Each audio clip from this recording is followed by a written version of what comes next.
წარმატებით დასრულებული გულიდან სიმსივნის ამოკვეთის ურთულესი ოპერაციის შემდეგ გულისა და სისხლძარღვთა კლინიკაში პრემიერმა მერაბიშვილმა ჯანდაცვის ხელმისაწვდომობაზე კიდევ ერთხელ ისაუბრა.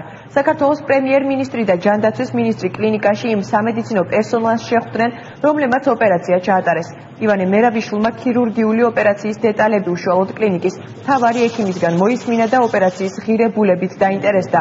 აღნიშნა, რომ დაზღვეულთა რაოდენობის ზრდის პარალელურად უნდა გაიზარდოს სამედიცინო პერსონალის ხელფასიც.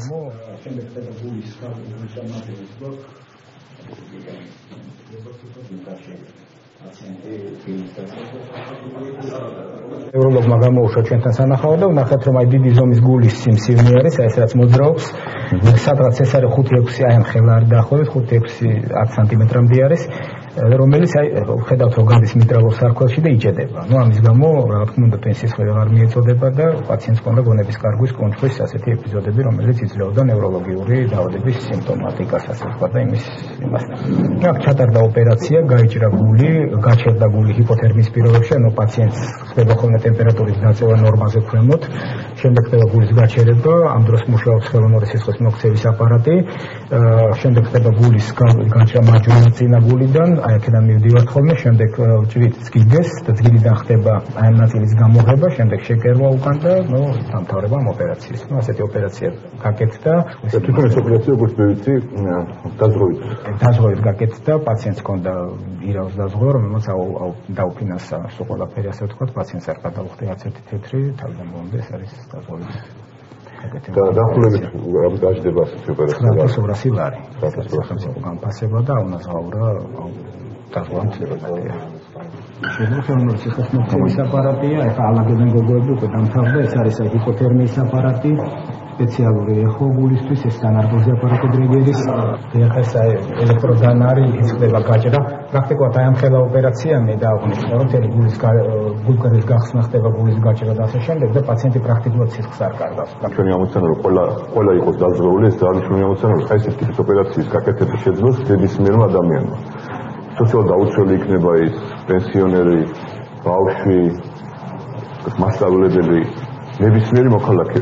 ჩვენ გვინდა რომ საქართველოში არ იყოს ადამიანი, ვისაც არ შეეძლება, არ მიუწვდება ხელი ასეთ ტიპის ოპერაციისათვის. თქვენ აკეთებთ ყველაზე მნიშვნელოვან საქმეს ამ მიმართულებით, რომ ადამიანებს უნარჩუნებს სიცოცხლეს და ჩვენი ამოცანაა, რომ უზრუნველყოთ ის, რომ ყველა მათგანს ჰქონდეს დაზღვევა. დღევანდელი შემთხვევა, რაც დღეს გაკეთდა ოპერაცია, იგი იყო საშუალო ზომის სიმსივნე იყო, სადღაც ესე იგი 5-3 სანტიმეტრზე, რომელიც მთლიანად კეტავდა მიტრალურ სარქველს და აქედან გამომდინარე პაციენტს ჰქონდა გონების კარგვის ეპიზოდები და საკმაოდ ეგ როცა ისმება ეგ დიაგნოზი არის პირდაპირი ჩვენება, სასურსო ჩვენება, რომ გაკეთდეს ოპერაცია.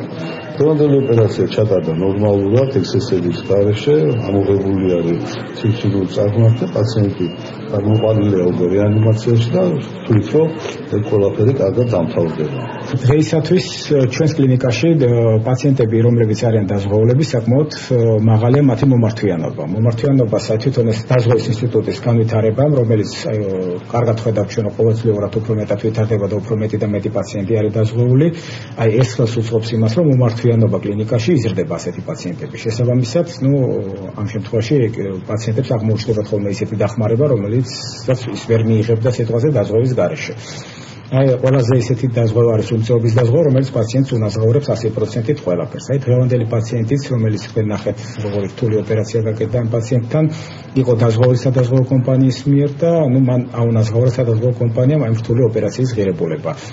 აი თვითონ ამ ოპერაციის თანხის გადახდა თვითონ პაციენტს საკმაოდ გაუჭირდებოდა, იმიტომ რომ საკმაოდ ზეადღირებული ისეთი დიდი ოპერაცია არის. აი ბოლო დროს ასევე მოიმატა ჩვენს კლინიკაში ისეთი პაციენტების რაოდენობამ, რომლებიც ჩამოდიან საქართველოს საზღვრების გარედან. აი განსაკუთრებით დიდია ამ შემთხვევაში წვლილი აზერბაიჯანიდან ჩამოსული პაციენტებისა, რომლებიც სადღაც 30-40% შეადგენენ ჩვენ პაციენტების რაოდენობის, სრული რაოდენობის. ასევე გაჩნდა და ნელ-ნელა მატულობს ჩრდილოეთ კავკასიიდან ჩამოსული პაციენტების რაოდენობაც, რომლებიც მომართავენ ჩვენს კლინიკას გულის სხვადასხვა დაავადებების და სხვადასხვა პრობლემების გამო.